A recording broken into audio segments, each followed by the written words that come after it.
श्रावण मास, जिसे सावन के महीने के नाम से भी जाना जाता है, यह माह महादेव के लिए समर्पित माना गया है। सावन को भगवान शिव का प्रिय महीना भी कहा जाता है। सावन के पवित्र महीने में सभी सोमवार को भगवान शिव की विशेष पूजा की जाती है।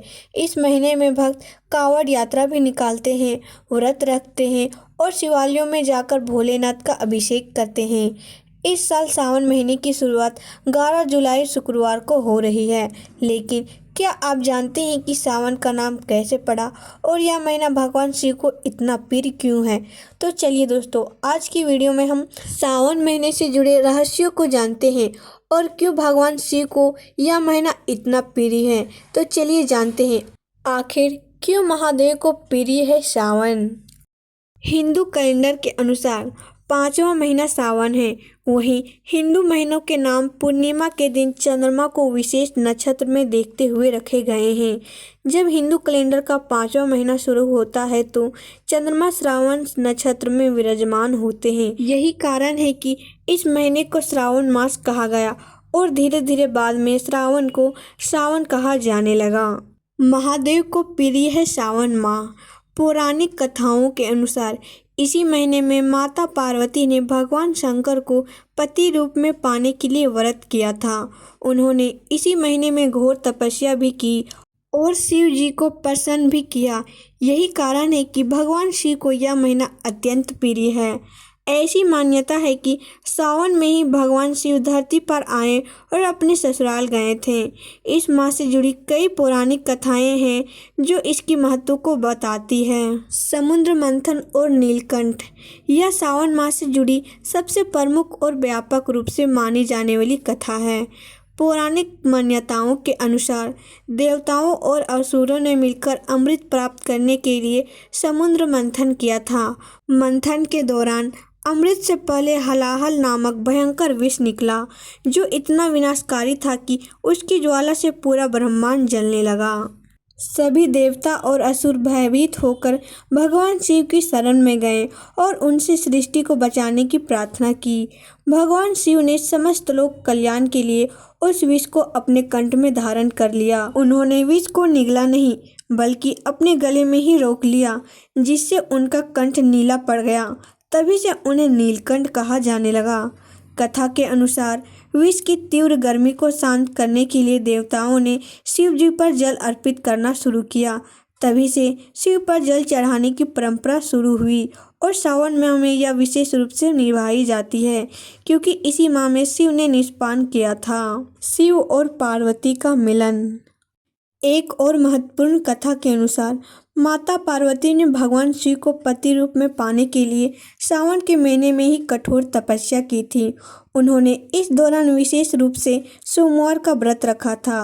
उनकी तपस्या से प्रसन्न होकर भगवान शिव ने उन्हें अपनी पत्नी के रूप में स्वीकार किया। यह पवित्र मिलन सावन मास में ही हुआ था, इसलिए यह महीना शिव और शक्ति के प्रेम और मिलन का प्रतीक बन गया। यही कारण है कि सावन के सोमवार व्रत का अविवाहित कन्याओं द्वारा अच्छे वर की प्राप्ति के लिए और विवाहित स्त्रियों द्वारा अपने सुखी वैवाहिक जीवन के लिए विशेष महत्व है। शिव का ससुराल आगमन। एक अन्य लोकप्रिय कथा के अनुसार देवी सती, जिन्होंने बाद में पार्वती के रूप में जन्म लिया, ने अपने पिता दक्ष प्रजापति के यज्ञ में अपने पति भगवान शिव के अपमान के कारण स्वयं को अग्निकुंड में भस्म कर लिया था। देवी सती ने जब पार्वती के रूप में दूसरा जन्म लिया तो उन्होंने भगवान शिव को पति के रूप में पाने के लिए कठोर तपस्या की। कहा जाता है कि सावन मास में ही भगवान शिव अपनी ससुराल यानी हिमालय पर आए थे। यहाँ उनका पार्वती से मिलन हुआ था। इसी कारण भी सावन मास को शिव और शक्ति के मिलन का पवित्र माह माना जाता है। इस माह में विवाहित महिलाएं अपने वैवाहिक जीवन में सुख और सौभाग्य के लिए भगवान शिव और माता पार्वती की पूजा करती हैं। शिव का पृथ्वी पर आगमन। कुछ मान्यताओं के अनुसार भगवान शिव सावन महीने में ही पृथ्वी पर अपने ससुराल आते हैं और यहीं कुछ समय के लिए निवास करते हैं। इस दौरान वे पृथ्वी पर भ्रमण करते हैं और अपने भक्तों को आशीर्वाद देते हैं। यह भी माना जाता है कि सावन में शिव के पृथ्वी पर आगमन से वातावरण शुद्ध और पवित्र हो जाता है, जिससे भक्तों को पूजा अर्चना के लिए एक दिव्य वातावरण मिलता है। अमरनाथ यात्रा का प्रारंभ। सावन माह में ही बाबा अमरनाथ की वार्षिक यात्रा का भी विशेष महत्व है। पौराणिक कथा के अनुसार भगवान शिव ने माता पार्वती को अमृत का रहस्य अमर कथा बताने के लिए अमरनाथ गुफा का चयन किया था। यह घटना सावन मास में ही घटित हुई थी। तभी से यह गुफा हिंदुओं के प्रमुख तीर्थ स्थलों में से एक बन गया और सावन माह में लाखों श्रद्धालु यहाँ शिवलिंग के दर्शन करने आते हैं। सृष्टि का कार्यभार। हिंदू धर्म ग्रंथों के अनुसार आषाढ़ शुक्ल एकादशी से भगवान विष्णु 4 महीने के लिए सायन यानी योग निद्रा में चले जाते हैं। इस दौरान भगवान शिव ही सृष्टि के पालन और संहार का कार्यभार संभालते हैं।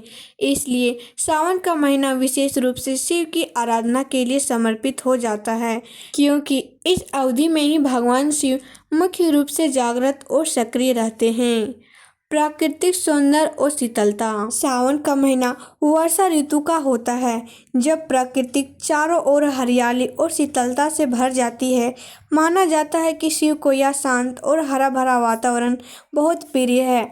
बारिश की बूंदें शिवलिंग पर गिरने से भी शिव को शीतलता मिलती है, जो विष के प्रभाव को शांत करती है। इसी महीने में मार्कंडू ऋषि के पुत्र मार्कंडेय ने कठोर तपस्या की थी और भगवान शिव से आशीर्वाद प्राप्त किया था।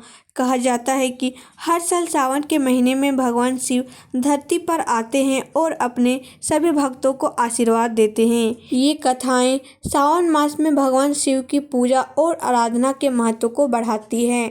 इस माह में शिव भक्त जल अभिषेक, रुद्र अभिषेक और विभिन्न प्रकार की पूजा अर्चना करके महादेव को प्रसन्न करते हैं और उनका आशीर्वाद प्राप्त करते हैं। तो दोस्तों, ये थी सावन मास से जुड़े रहस्य और चमत्कार के बारे में। अगर आपको वीडियो पसंद आए तो वीडियो को लाइक कर चैनल को सब्सक्राइब कर दीजिएगा, ताकि हम ऐसे ही वीडियो आपको बता सकें। तो आज के लिए हर हर महादेव।